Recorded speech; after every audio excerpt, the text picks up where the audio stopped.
Ok, c'est bon. C'est pas sûr.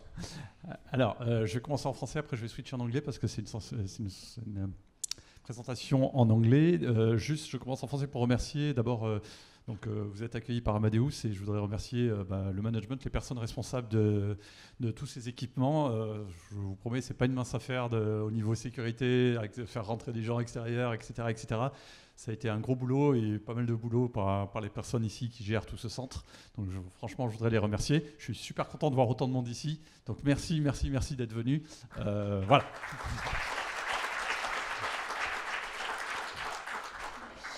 Alors, let's switch in English because let's talk about a little bit of robot framework and the way it changed the way we test and we do the QA in Amadeus. One single click. As I'm part of the organization team, I have the chance to only have 20 minutes to present you instead of 40. It's a benefit of this. So we'll try to catch up. We are already a little bit late, but no worries. So I will talk about my personal story. I joined Amadeus in 2016, and doing some QA for after 20 years of development, I switched to QA and I started playing with some tools. And I discovered one of the tools, which was Robot Framework at the time. The first question when I saw this tool is, what is this tool? Why another test tool? And finally, the final question for those who already play a little bit with Robot Framework is, why double space? So for those who already who have already written some tests with Robot Framework, they know that there is this stupid thing that to separate the function from the parameters, you don't have one space but two space. Why? And at that time, I was an old geek and I was using only VI as editor, text plain editor. So believe me, writing a test, Robot Framework test was quite a challenge. But time flies and I moved to another team and I had to play with UI testing. And believe me, I never developed any UI, and my knowledge around UI was zero. I came from firmware development, so it was quite far away from the UI. And I had to look at 100 tests written in Protractor and Selenium in TypeScript. These 100 tests, running these tests every night last from 4 to 6 hours. Okay. And the stability was not so good. 30% of lucky tests that one day passed, the other day was failed. And every morning I had to look at these tests and understand why they are failed, and so on, and so on, and so on. On top of that, I was asked to fasten the execution time. Okay, from 4 to 6 hours to less. And so to do that, maybe start parallel execution of the test. Okay.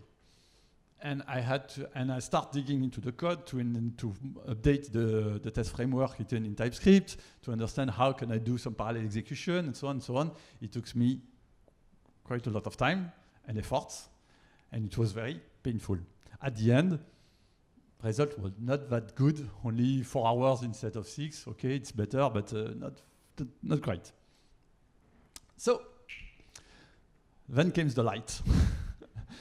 Honestly, I don't know why, how, but I go back to Robot Framework and I look at it, maybe browsing, Googling a little bit on UI testing and so on.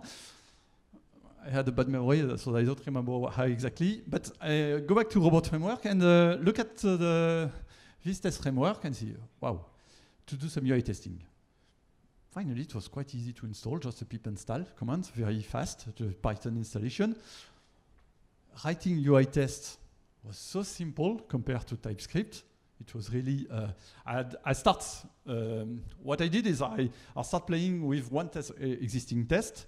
It was around 200 lines of code. And my goal was to do the same with Robot and at the time the Selenium library, which was available with Robot Framework. At the end, I ended up with, I think, 20 lines of code. Execution time 50% faster. No more sleep in the code. Stability was great. No more wait for something, and so on. Actually, I lied a little bit. I switched from Selenium library to Browser library, which is the implementation of Playwright for Robot Framework. And thanks to this, wow, so simple, so great. The only tricky thing was the locator issue, as always for UI testing, but otherwise it was very, very, very fast. Great tool. Now most of the audience is around quality, so you know Gherkin language. So let's do a little bit of Gherkin, some exercise around Gherkin. So, given the theory, you know this fantastic graph coming from ISTQB, you must be very clever to understand it. Yeah, simplified. Maybe it's the old version. Let's keep it. But okay, actually when you start looking at it a little bit closer, you understand the main concept. There are different layers. The lower layer is the test adaptation layer, where actually it's the connection to the system that you want to test. If you want to test some API testing, you must be able to send some REST API calls. If you want to do some UI testing, you must have something to click on the UI, and so on, and so on, and so on. So this is the test adaptation layer. And there are many test automation frameworks from the market that do that specifically for UI, specifically for API, and so on, and so on. Then there's the core of the engine, which is the second layer, which is actually really the engine of the test framework inside the internals. And what I like is in this graph is the ability to log steps of your test and to generate some reports. And if you go higher and higher and higher, the ability to package your test inside libraries, maybe. Are there any test condition, availability to do all this stuff? And finally, at the top layer is the ability to, how do you write your test? Do you use VI and a plain text, or you use a fancy UI with boxes and arrows you connect together to write your test? And all around, there is the ecosystem. Huh? Connection to the test management system, connection to the configuration management system. Are you able to store your test in Git or whatever? And the connection to the project management like Jira or whatever tool you use. The good news is that Robot Framework embraces all of this. So that's, you have to trust me. And, click doesn't work anymore. Yes. Now, given that was the first aspect, let's have a look at we are here in Amadeus, and I'm a QA in Amadeus, and we have quite a complex ecosystem to deal with. First of all, we deal with many different actors. We started with the airlines long time ago. Now we've got hotel, rail, boats, cars, and so on to deal with, and many other ones. I simplify a little bit because otherwise we'll need all the night to explain you this. Let's talk about the technology. We started from our internal, let's say, protocol that is linked to airlines, very specific. But then we then moved to standards protocol, like REST API, like web UI testing. We have to deal with SOAP XML and so on, all the standard things technology that you all know. And so that, in order to do some qualification for all these things, we have to use many tools. I put some example, and it's really example. Don't trust the slide. It's just like Postman, Playwright, SOAP UI. TTS is our own internal test system that we develop internally in Amadeus for 20 years now. It's very proprietary, and only people working in Amadeus know this fantastic tool. And also, we had to add also the interaction with our ecosystem, because it's good to test, but we have to interact with GitHub to store the test, with our software management, with our test management system. Remember, on the complex graph, the side of the test framework and all the things and the interaction. We have to interact with all of this. Then the solution comes with Robot Framework. Why one single tool to run them all? Why? Because this test framework was the good thing about Robot Framework is it has the ability to integrate, to load any kind of Python libraries, and to access to the methods exposed by this Python library. More or less, I simplify a little bit, but it's this. So knowing that, it's very easy to have many kind of connectors. Remember the lower layer of the graph. connectors to API, connectors to UI, connectors to databases, connectors to our internal protocols that we use. And knowing that, you can write in one single test, you can access to all this technology using the same syntax, the same way of writing, and inside the same test. Okay? So you have this. On top of that, there are also the way to write your test. Remember the double syntax, the double space problem? But at the beginning, I found it completely stupid, but now it's really great. Why? Because it allows you to write your test and the function and what you do inside your test. I want to rent a car. I want to rent a car.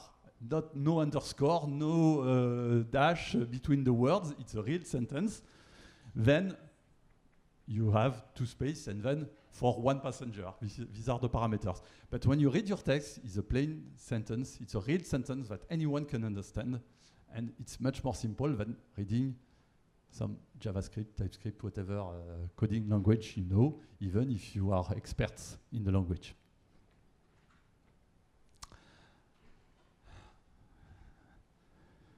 This flexibility, this great tool, is great, but we are in Amadeus with lots of clever people, lots of very clever people, lots doing many clever things.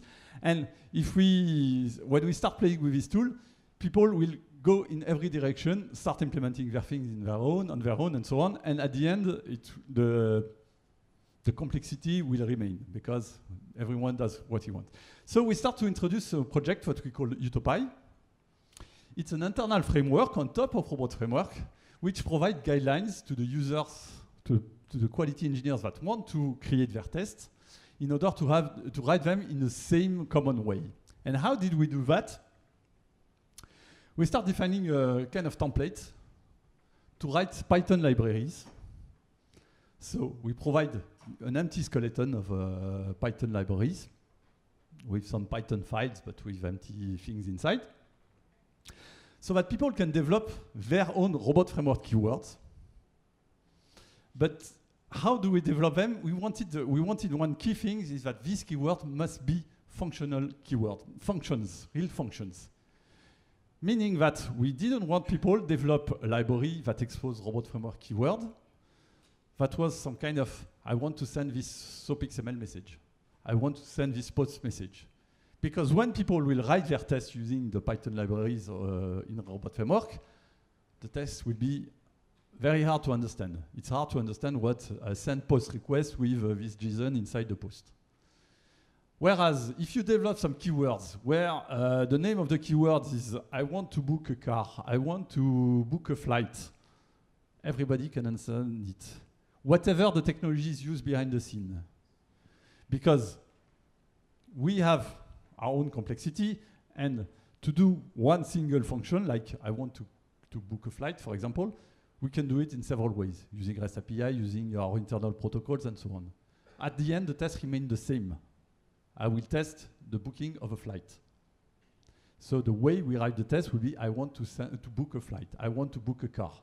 Then we have an extra parameter that will say, run it in REST, REST API, run in HTTP REST, run in SOAP XML, run in whatever protocol you want, technology you want to use. So the idea behind the scenes is having a standard way of developing function that will be used in the test. It's a functional approach. These libraries are shared within Amadeus. The code is shared and it's in a kind of internal open source mode. Everybody can contribute and add some functionalities. So it avoids duplication. It avoids that people do their own stuff on their own. And we promote the reusability of the things. At the end, we're also able to generate automatically the documentation and to insert it in our CI/CD, meaning that when people develop their own library, we have workflows that build the library, promote it directly in our Artifactory, and so on and so on. Alors, two last slides. I'll try to be quick. What are the challenges? When we promote this test framework, what happened is that I put this graph coming from, I think it's Wikipedia, where you got the adoption curve when you have a new project, what happens? They are at the beginning, they are the geeks. People like to play with new things and they just use it quickly and they want to play with the new tools. And then there are the early adopters, which are the guys who, if this guy play with this tool, it must be interesting, so let's play with it, and so on and so on and so on. And then at the end, there are the laggards, the people that do some pushback because they don't want to use new technologies. Like I did for editors with VI, I keep on using VI instead of Visual Studio Code because I think it's too complex. Still. We are at Amadeus in the early majority phase. Lots of tools now adopted this framework, and we still keep on growing, so that's the great news. What are the challenges? But as I explained, mass deployment, industrialization, promote things, and more people use it, so you have more and more support requests to help people, and so on and so on, write documentation, tutorials, and all these kind of things. So that to overcome this problem, we establish communities where people can interact and play with, ask for questions.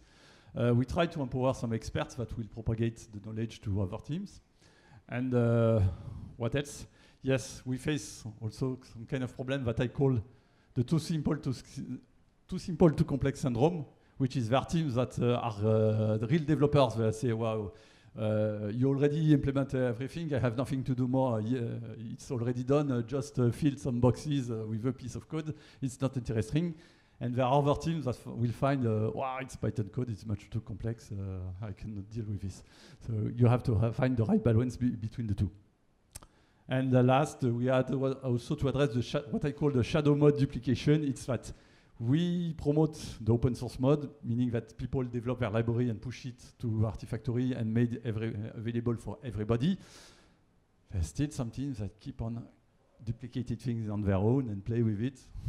And you discover it later, years after, and you discover that when they ask for help, you discover that they have developed their things on their own.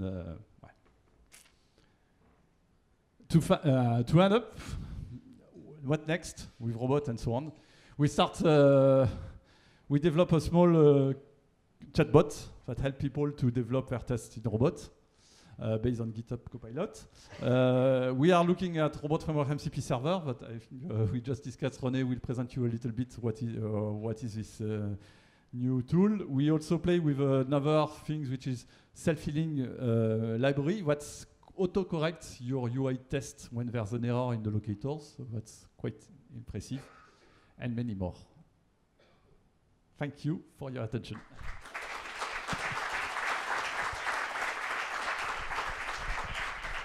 So if you have some questions, don't hesitate.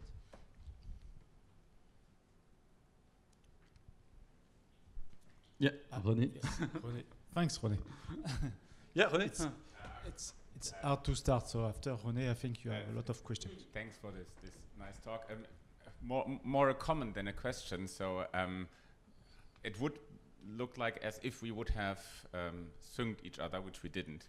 But I will actually show some of the robot framework code with the spaces afterwards and with all that stuff. So if that kind of brought you some interest about how it really looks, I will show that later a little bit. Okay, thank you. And you really still use VI? Yeah. Seriously? From time to time, I like it. I can do things much faster with VI than using some micro and so on. Yeah, believe me.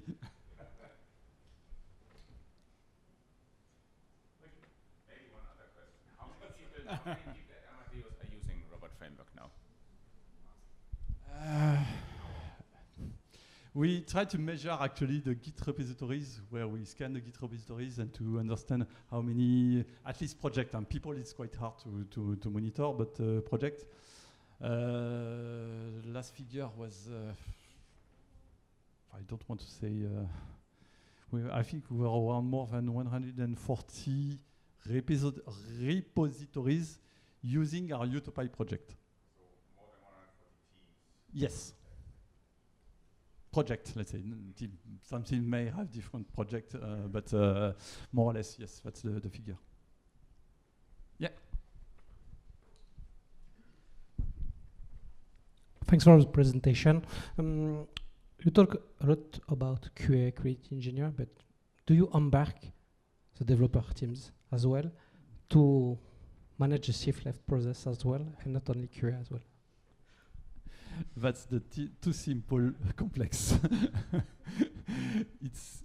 Honestly, it's a little bit harder because yes, developers want to develop, they want to play, and when they look at robot framework test code, they say, wow, come on, what is this language? It's so simple. But the way we try to embark them is in some teams, QA are more functional. They have maybe less coding experience, functional experience. So what we try to promote is ask, okay, in this kind of team, ask the developer to develop the Python libraries with the functional keywords, and then the QA can just load the library and use it to write his test. It's still a challenge. We still face some pushback from developers and so on. It's honestly true, but it's a pity because actually the very first time I found when I joined Amadeus, the robot framework test that I found was nearly close to unit test. They were all developed in robot, so it's possible.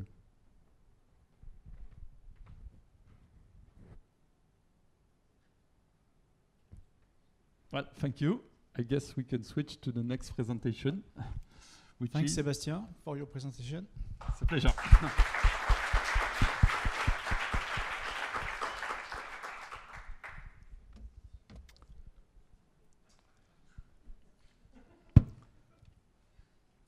So next presentation is François Xavier.